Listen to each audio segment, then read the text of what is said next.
I am here with Tyson Torres of Kyber Web Agency. This is Say It So They Get It, my podcast. What we're going to talk about today, and the theme is Google Shakeup and what business owners need to know. So, Tyson, why don't you tell a little bit about yourself and what you do at Kyber? Kyber Web Agency is a digital marketing agency. We do web design, digital marketing strategy, things like Google optimization, Google business profile, Google ads, as well as Microsoft ads, social media, and other digital presence items.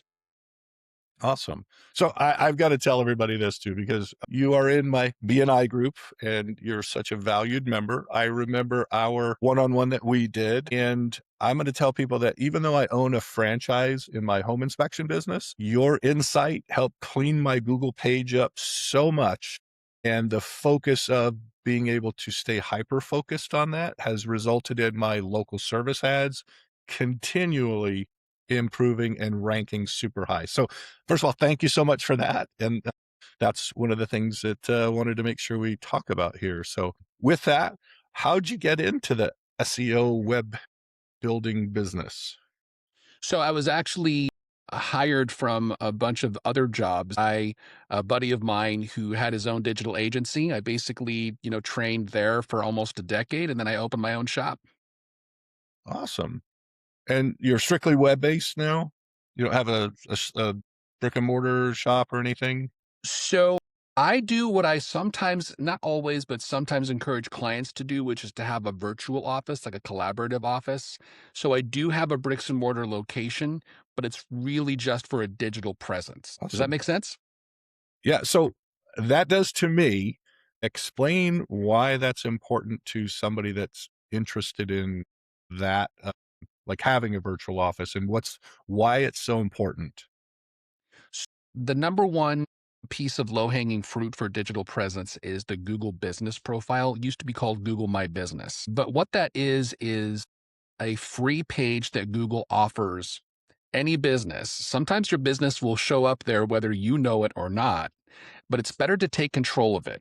Now, there are two types of businesses. One that's bricks and mortar, where people can come to your business and you have business hours, the doors either open or locked, right? And then there's also service area type businesses. Plumbers come to your house to fix stuff. But what we find is that the results that people get are typically better for a bricks and mortar location that have an actual geographical like pinpoint and have a Mhm. radius around them. And for that reason, sometimes even service area businesses like mine still can use a pinpoint map location, a virtual office, so to speak, to give something for Google to anchor onto, and you get better rankings with your profile as a result. Which is absolute gold, because I started my coaching business and my podcast, and again, thinking about how do I get a Google business page so I can do the rankings. It's a little bit different though, right? You have to make a video. Can you expand on kind of that, what it is if you don't have an actual like office downtown somewhere? Yeah. And so even if you do have a physical location, like even a virtual office, Google has basically had to deal with some fraud out there. And what they try to do now, rather than just a simple text message to the phone number that you give, or one of the more simplified, convenient ways to verify, they want you to submit a video. The video can't be recorded, and it can't be something that was recorded outside of their program. So you're talking about actually having Google Maps open, and they give you the cue to start a live video that has to have certain inclusions. Things like street signs near your location. You have to Mhm. show yourself using a key or some other means of unlocking the door.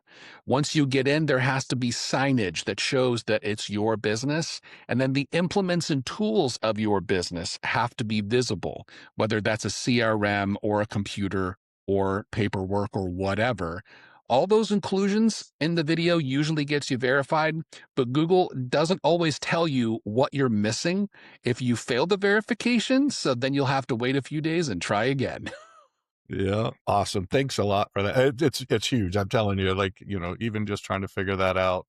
But If you have somebody like Tyson on your side and helping you through that, that's exactly the kind of person you need. So I'm going to shift gears just a bit to kind of go to the SEO focus. And really, this is Mhm. going towards this Google shakeup. But if we were just sitting at a coffee shop and I asked you, hey, Tyson, what is SEO and how would you explain it to me? So, SEO, as most people have heard, stands for search engine optimization, right? Essentially, what that is helping business owners to become more attractive to Google. If you consider Google to be like a matchmaker, like a matchmaking system, like Match.com, right? What SEO does is makes the person or the business more attractive to the matchmaker to properly match with potential clients and customers out there, Mhm. right? Because what does Google actually want? Google has gotten to become a verb by giving people what they want and being better at it than all the other search engines. The more you help Google to give people what they want, the higher they're going to rank you. So, optimization is basically understanding what Google wants and then implementing those optimizations to get yourself into the top 10, the top three, the top one. Awesome. Absolutely. So I think too, part of my coaching is we look at doing some marketing. And we were talking before we got on camera about TV commercials, radio commercials, and everybody's saying the same kind of stuff, right? And this helps kind of set people apart, right? When you're ranking right, because the reality, in my opinion, you hear people on the radio and they'll talk about, here's my phone number. Nobody's writing that phone number down. They want to know your business name. They want to know what you do. They want to hear it. And then where are they going to find you? They're going to go online and they're going to look up your website. They're going to look up your digital presence. They're going to use that verb. They're going to Google you. Yep. Right. And that's really kind of the focus of this. So, that is so big when we're talking about trying to get it out there as a business to get ranked, get on that front page, right? Like you said, the first goal is to get on that front page, right? Because I don't know too many people that go beyond page one after Google searching somebody. And you're right, they want to be up top. And that's what I'm gonna tell you guys. Again, if you work with Tyson, that's exactly the kind of place he'll work to get you to, and that is priceless for your business. So, in our recent meeting on Thursday of this week, you mentioned a Google shakeup, a major shakeup. You saved me a couple weeks ago when you brought it up for the first time. But what's happening with Google? What is going on? Just like wherever you live in the world, there's a bunch of little minor earthquakes that no one really even knows about except the scientists because they're so tiny you don't even feel them. But the seismographs are out there, right? In the same way, Google's algorithm changes hundreds of times a year. And yes, that means sometimes more than once a day. Most of those, no one even notices because they're too small to bother. Sometimes, though, they're seismic and you can feel it, and there's immediate shifts. And what we're talking about is an algorithmic change this past spring that was so enormous that it has its own nickname, and it's called the Great Reshuffle. Mhm. What has happened with the Great Reshuffle, and part of this was brought about by AI, it's the most volatile update that's ever been released by Google. 79.5 of the top three search results changed positions, and 90% of the top 10 results shifted. And so that's about as seismic as it gets in my world. And Oh yeah. a lot of businesses suffered, like either they suffered or they skyrocketed and they don't know why. Well, if you're wondering, that's why. And really, that's what sparked me wanting this conversation with you so bad, because the week prior to you talking about this, and we talked about this again right before we got on here, my home inspection business, and we average, depending, 9 to maybe 15 inspections a week. It's my son and I, he does the majority of the work, and that's been pretty consistent. Even in the down market, we've done 18 inspections in a week. So, Monday through Friday, two of us, we do two time slots. So it's busy. And the week before you talked about this in our meeting, I had three inspections and I was losing my mind. I'm like, what is going on? I contact the franchise office, the national office. Nobody could explain anything. We sit down, I listen to your 5 minutes, and I'm like, oh my gosh, this is exactly what's happened. And so, I did some research, and correct me if I'm wrong, but part of it is Google wants you to stay on Google longer. And so some of this stuff, when I went and looked at my business profile, when you list your services, there's actually a price or a price range. Because what I understand is Google doesn't want you clicking on a website right away to go off of Google. They want you to stay in Google. So is that kind of some of the stuff that you see from this? So, yes. And remember that Google's whole purpose now is to give people what they want, but they also are in business to make money, right? So, part of that is by still flexing their muscles as the 500-pound gorilla in the search engine, arena. And really, Google business profiles like Google Maps has sort of replaced both the yellow and the white pages as the go-to place for business information. Now we're talking about not just business hours, address, and phone number, but reviews. Those are Hmm. enormously important, far more than, for at least most businesses, far more than places like Facebook or Yelp or some of the other websites, because people, as you say, check Google first. So Google is looking at a bunch of other signals besides the traditional keywords on your website to kind of give you more play, because that's what they feel is going to give people what they want.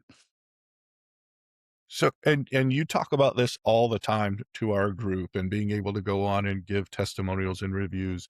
There's a timeliness to that too, right? As a business owner, small business owner, I'm an HVAC guy. I'm out doing HVAC stuff in the middle of Tucson summers. It's 110, 115.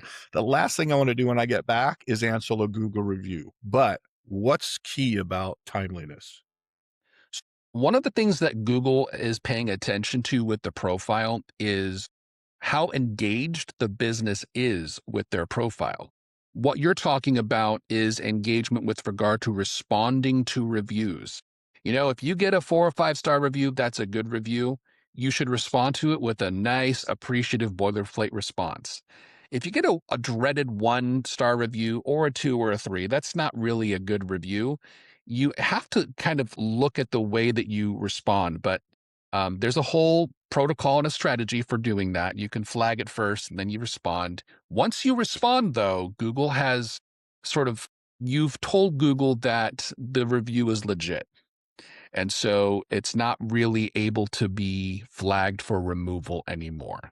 But I have to say, as a caveat, before anybody comes out with long sharp knives, Google really doesn't like to remove reviews. So the business owners who were listening, if you're going to try to flag a review, it has to fit into one of their policy violations. If it really doesn't, even if it does, it's only got about a 10% chance of being taken down.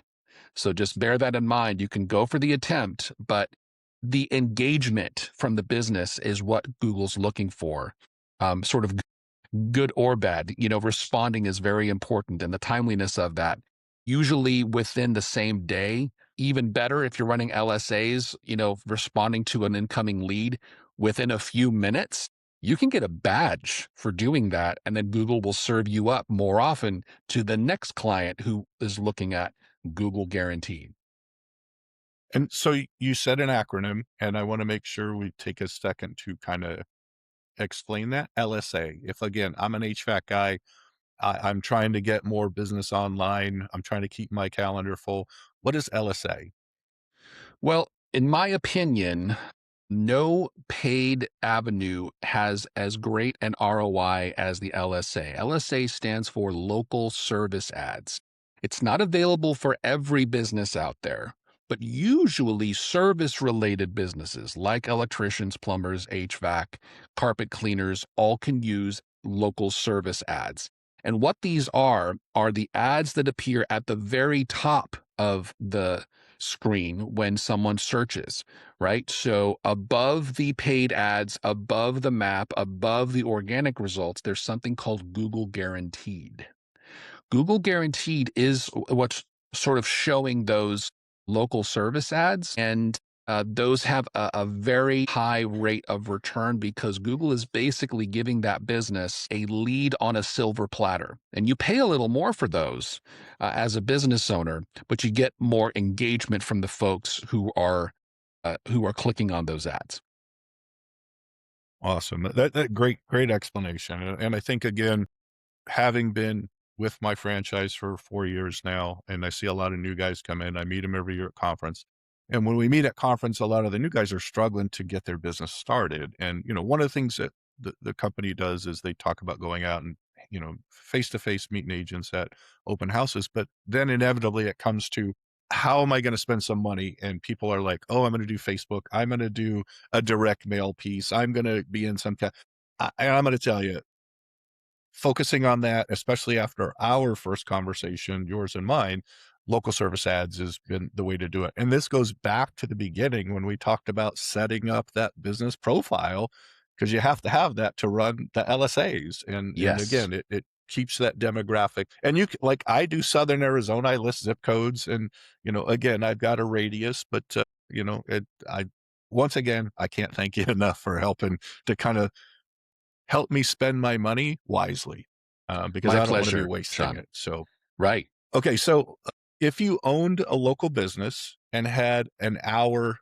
this week to improve your online presence, where would you spend it? The hour So, of time. yeah, I think it's pretty unequivocal. I mean, every business is a little different, of course. So, this is just a rule of thumb because everyone has strengths and weaknesses.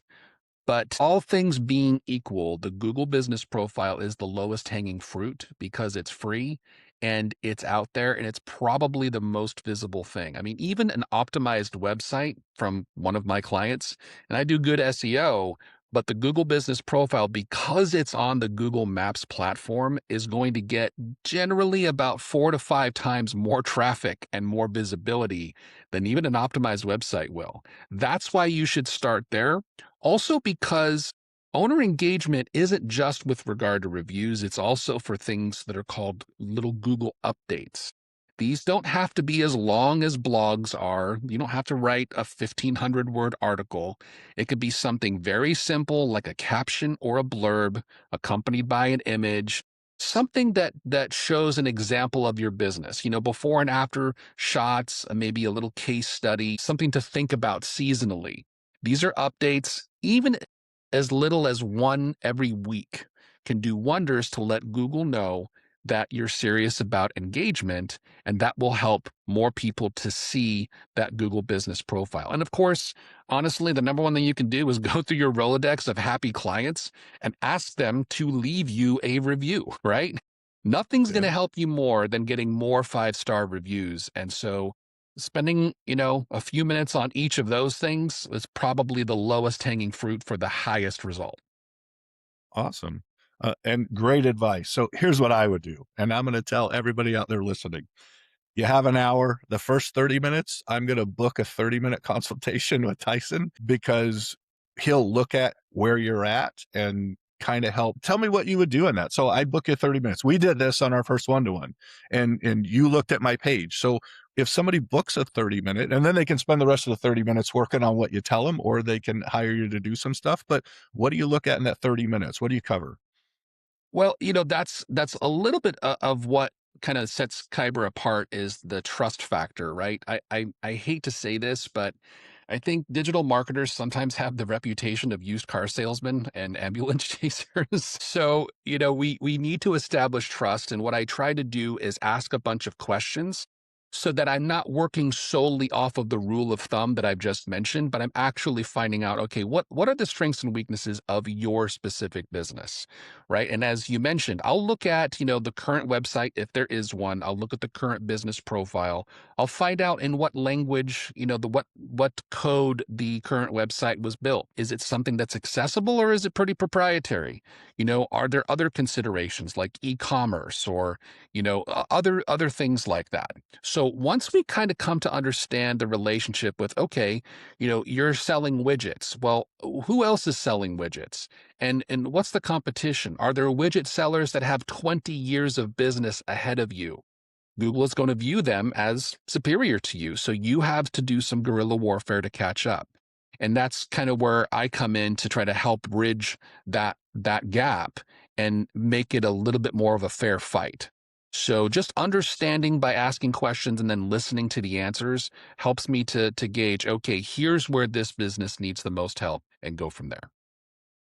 And I'm just gonna let everybody know that sees this that, again, that 30 minutes is really you developing trust with somebody of, "Hey, I'm gonna look at your page. I'm gonna tell you how it is, that you have your strengths, you have what's going on."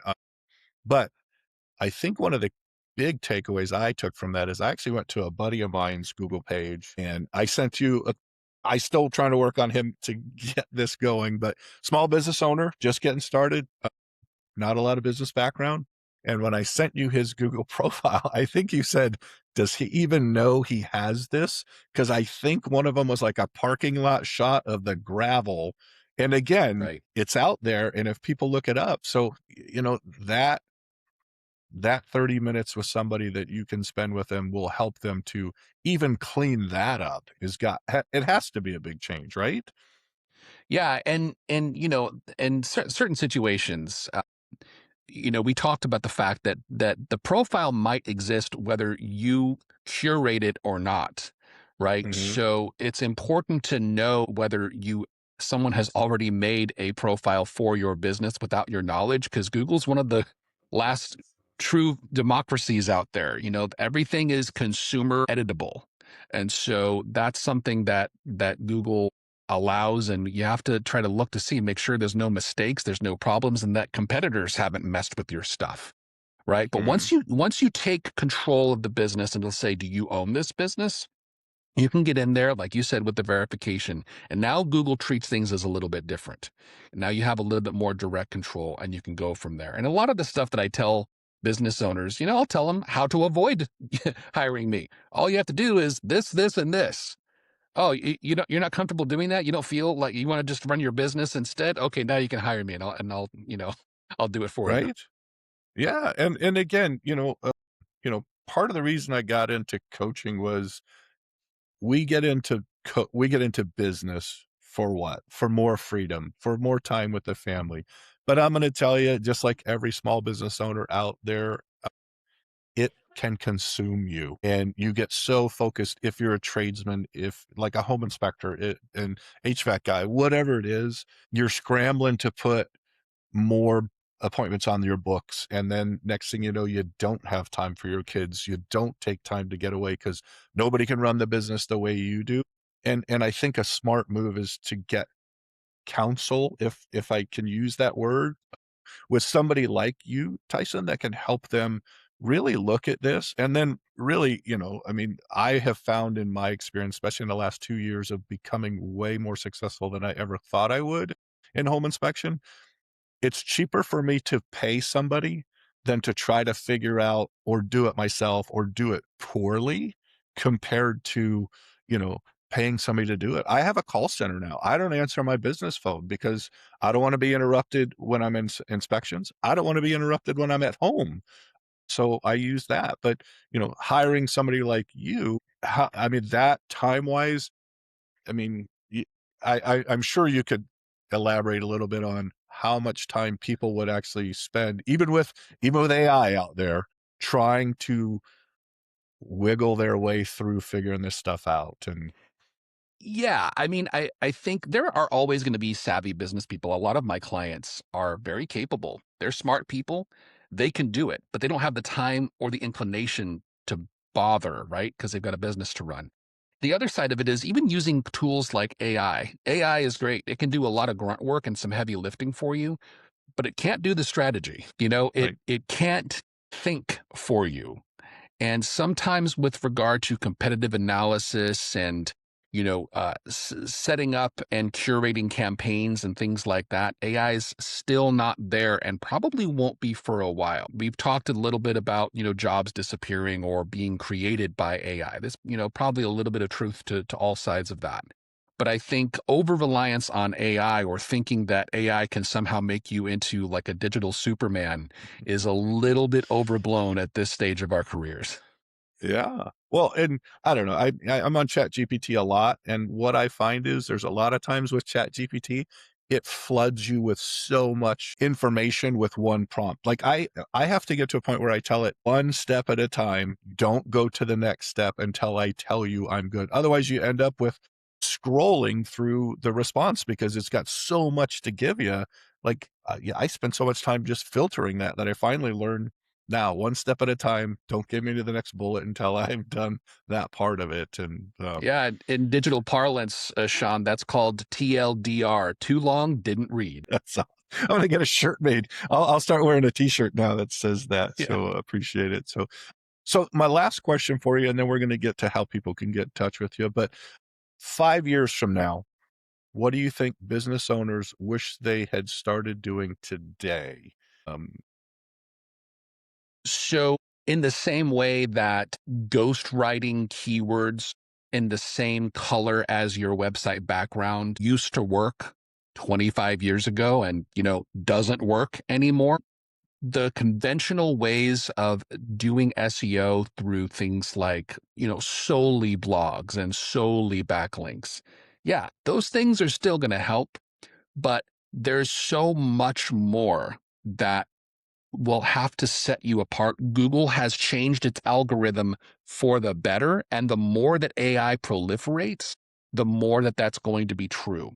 So, the answer to your question is business owner responsibility. You can't hand someone like me the keys to the kingdom and a fat check and expect results anymore. That's not how the world works. And it's going to get even more so in the future. Things like Better Business Bureau accreditation, engagement with local chambers of commerce, mhm, getting mentioned and trusted by local affiliates on either TV or newspaper, things like Tucson.com or the Arizona Daily Star, mentions on Facebook groups and Reddit. Oftentimes, some of that stuff has to be done by the business owner. It's not going to be the guy like me clacking keys, late at night doing optimizations on H1s, tags, headers, and canonicals on the website. Yeah, that can be a right. part of it, but there's a lot of things that vested business owners are going to have the responsibility to work in collaboration with curators and optimizers like me to work together to make this work. The ones that do that will excel over 5 years, and the ones that don't will probably be left behind. Awesome. That's great advice. I appreciate that. So wrapping up, two final questions. One, kind of on the long lines of our BNI group. What is the best referral for you? And I think, and I guess maybe that's not the right way I want to say that, but more if I see this podcast or one of the reels that is going to come out of it, who, if I'm like, that is somebody I should send this to, what's kind of that target for that for you, for somebody to say, well, I saw this reel. That would be a good person to tag in the reel if they see it on social or send it to them. I work best with small and medium-sized businesses. And I say that because it's not, I mean, I have experience working with, larger businesses, but what we find is that enterprise level typically has their own team of employees that do what I would do anyway. Whereas typically, working with someone on an outsourced basis for a small business because they don't have the time or inclination to deal with it, that's a really good referral. People who realize that they should have started doing something with digital earlier and now want to start, that's a great referral. Even startups, if they recognize the value of someone who knows what they're doing in this industry, I want to talk with them too. And people who have had, shall we say, questionable experiences with other digital marketers, like we were talking about earlier, Hmm. that's also a really good referral because now it's my job to reestablish trust and kind of just to be honest with the business owner to let them know, okay, this is how this works. And I'll tell you exactly what you should do. And then it's up to you of whether you want to do it. Awesome. And what's the best way for people to connect with you? The website is kyberweb.com. There's a link right there's a little button there that says schedule a conversation. You can still meet with me personally for free. I don't charge a consultation fee. And that's important because that's where we're going to have our conversation where I'm going to ask those questions we talked about. And I'll get to know a little bit more about the business and I'll make a recommendation. So that's probably the quickest and easiest way to get on my calendar. All right. So with the podcast and anything subsequent that I put out, it'll have your website. And if you don't mind, I'll put your calendar link right in there as well. So one, Sure. they can see your website and then, but they can also have a direct link to your calendar. So Absolutely. once again, Tyson, thank you so much for sitting through this. I was so excited after our meeting. I'm like, man, I've got to capture some of this because I want to be able to put it out. You're probably your kung fu is strong in your SEO is always one of the things you say. And I think that shined through today a great deal. And I really appreciate you being here. It's always fun to talk with you and catching up with you. So once again, everybody, Tyson Torres, Kyber Web Agency.